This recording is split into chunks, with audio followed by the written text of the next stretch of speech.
I just want to share a few words about hearing God and responding to something that He said to us a few years ago. We had quite a big question to ask God, and the answer to that question is the reason that we're here now in this church and in Wiltshire. We lived in Sussex for 12 years, but at the beginning of this particular year we had a real sense that we would be moving, so we just got ready to go wherever God said. We hoped that it might be South Wales. That's where we met and that's where we'd love to be. But God had other plans. In July of that year my dad died, and so my childhood home was empty. I grew up in Wiltshire, but this home didn't particularly have any joy or sentimental attachment for me. Our childhoods had been difficult and quite violent. My dad had been badly abused as a child, and as often happens, this cycle was repeated down the generations. As a result of that, the relationships that we had had with villagers, neighbours and family were pretty difficult and unpleasant. I'm incredibly grateful to God for my dad's salvation right at the end of his life, and the fact that we had quite a lovely relationship in the last few years. Anyway, the house, the yard, the workshop from his garage business were all in a terrible state, and as a family we had to decide what to do. The obvious thing for us was to auction it. But we asked the Lord what we should do, and I was drawn to a few verses in Isaiah 61 and 62. They will rebuild the ancient ruins and restore the places long devastated. They will renew the ruined cities that have been devastated for generations. Instead of their shame, my people will receive a double portion, and instead of disgrace, they will rejoice in their inheritance. You will be called by a new name that the mouth of the Lord will bestow. No longer will they call you deserted or your name desolate, but you will be called delightful, for the Lord will take delight in you. The place we had grown up in was known by everyone as a place of shame, disgrace and violence, a desolate place without hope. In those words from Isaiah, God painted a picture for me of how He wanted the reputation of that piece of land to be utterly transformed. It would no longer be called deserted or desolate, but would be called delightful. I clearly heard God say that if we went and physically rebuilt the ruins and restored the building and grounds, then He would also restore all the broken and damaged relationships with the neighbours, villagers and family members.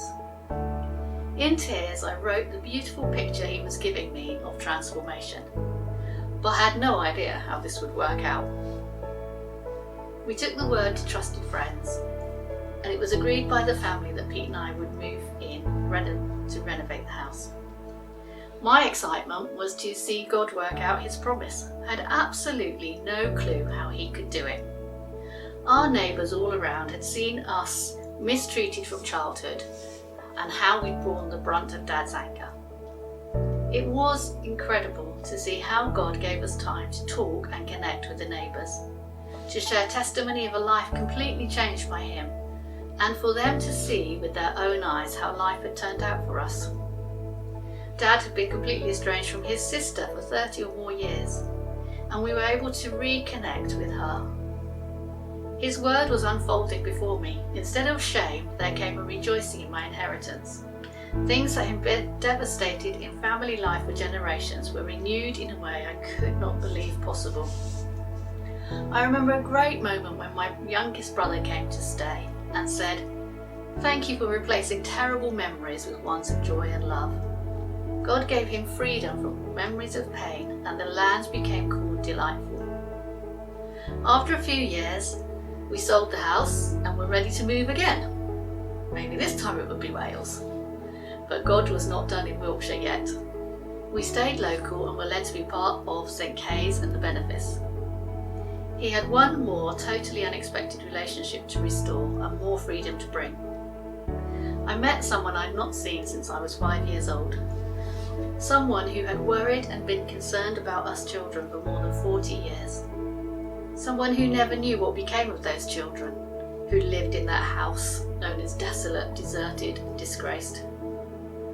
When we met and realised how we knew each other, I wept with joy as I was overwhelmed again by how much God had changed my life, by how much He had removed shame and called me by a new name.